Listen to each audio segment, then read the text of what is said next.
बिस्मिल्लाहिर्रहमानिर्रहीम। Welcome to new cam tutorial. आज के इस ट्यूटोरियल के अंदर हम डिफरेंट बाउंड्रीज़ के बारे में स्टडी करेंगे।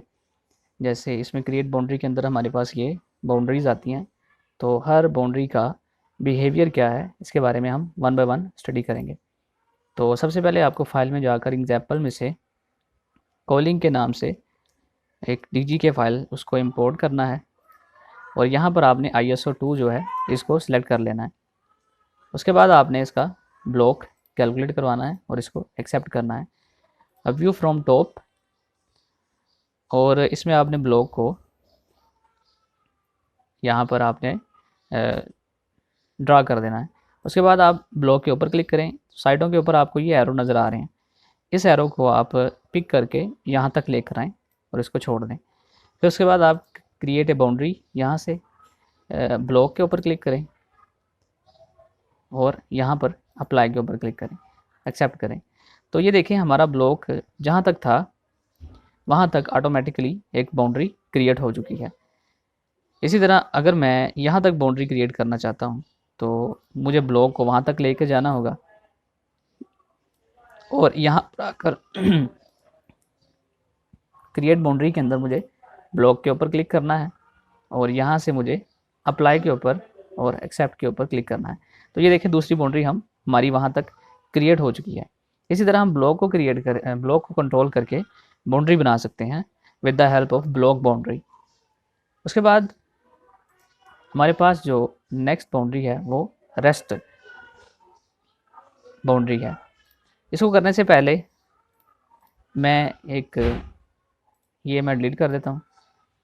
ब्लॉक कैलकुलेट करवाएं, इसको एक्सेप्ट करें। एक टूल पाथ मैं क्रिएट करता हूँ ऑफसेट एरिया क्लियरेंस का, एंड मिल 20 के साथ।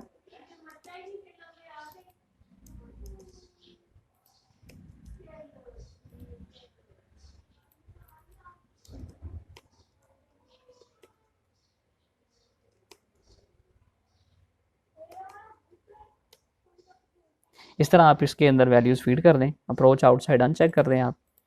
इसी तरह इसको भी आप अनचेक कर दें और इसको मैं इसको नाम दे देता हूँ एंडविल 20 का, और इसको आप अप्लाई करें।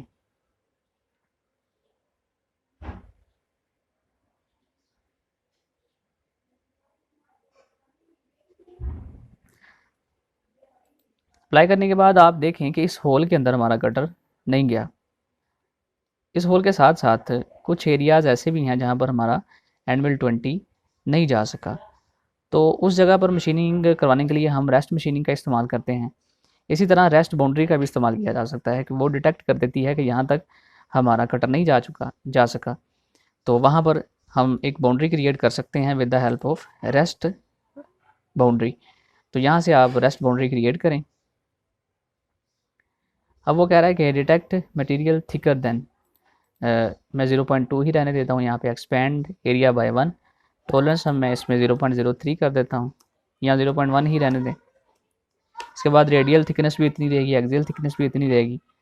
टूल जो हम इसमें इस्तेमाल करेंगे वो यहाँ पर हमें क्रिएट करना है नया टूल, जो कि उस होल के अंदर जा सके जहाँ पर हमारा एंडविल 20 नहीं था गया। तो मैं एंडविल 10 जो है वो क्रिएट कर रहा हूँ। टूल नंबर हमारा ये 2 है, इसको क्लोज करें। उसके बाद ये रेफरेंस टूल कि कौन सा टूल जो है वो पहले आपने चलाया है, तो मैं एंडविल 20 उसको सेलेक्ट करके इसको अप्लाई करता हूँ। इसको एक्सेप्ट करें। तो ये देखें जिस एरिया पे हमारा एंडविल 20 नहीं जा सका था, इसने उस एरिया पे ऑटोमेटिकली एक बाउंड्री क्रिएट कर दी है। तो आप इस एरिया में कोई भी टूल पाथ चला सकते हैं with the help of rest boundary. तो इस तरह आप रेस्ट बाउंड्री इजीली क्रिएट कर सकते हैं। इसमें अगर हम चाहें तो टूल पाथ वैसे क्रिएट भी कर सकते हैं इस बाउंड्री के अंदर, एंडविल 10, और मैं इसको यहाँ से बाउंड्री सेलेक्ट की है और कीप इनसाइड किया है, इसको अप्लाई करें।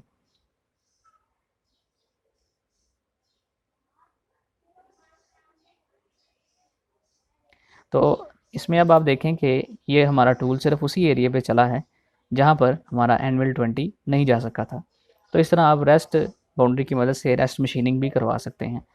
उसके बाद जो हमारी नेक्स्ट बाउंड्री है वो सिलेक्टेड सरफेस है।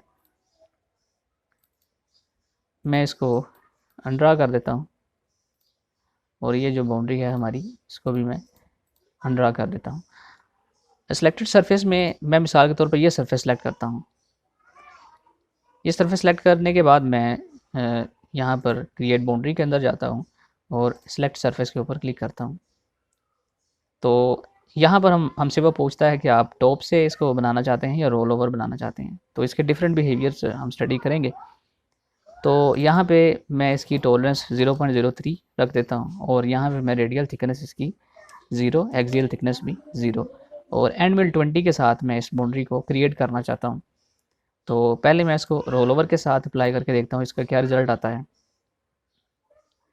तो ये देखें यहाँ पर रोल ओवर के साथ हमारे पास एक बाउंड्री क्रिएट हो चुकी है कि हमने जिस एरिया को सिलेक्ट किया है हमारा कटर सिर्फ और सिर्फ उसी ही एरिया के ऊपर चलेगा, उससे बाहर नहीं जाएगा। अब हम इसको टॉप करके सिलेक्ट करके देखते हैं इसका क्या बिहेवियर है। तो इसमें देखिए इसमें इसकी थोड़ी सी जो चेंजिंग इसमें आ गई। अगर हम इसको टॉप और रोल ओवर दोनों करते हैं तो फिर ये हमें क्या रिज़ल्ट देता है। तो इसमें देखें काफ़ी हद तक चीज़ें चेंज हो गई।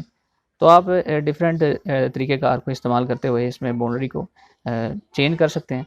तो बहरहाल मैं इसमें रोल ओवर करके तो इसमें हम एक टूल पाथ क्रिएट करके देखते हैं। इसको एक्सेप्ट करें, create tool path, finishing constant जी, अप्लाई।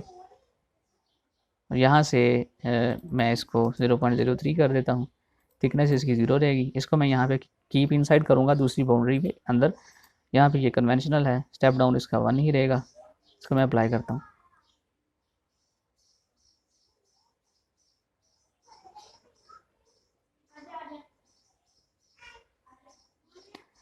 तो अब आप ये देख सकते हैं कि जो हमने बाउंड्री क्रिएट की थी ये हमारा जो टूल पाथ है उसके अंदर ही रहा है, उससे बाहर नहीं गया।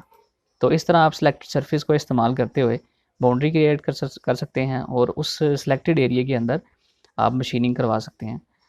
तो आज के ट्यूटोरियल में हमने 3 बाउंड्रीज़ के बारे में डिस्कस किया। बाकी इंशाल्लाह नेक्स्ट ट्यूटोरियल के अंदर हम नेक्स्ट जो हमारी बाउंड्रीज़ हैं उनके बारे में डिस्कस करेंगे। तब तक के लिए अल्लाह हाफ़िज़।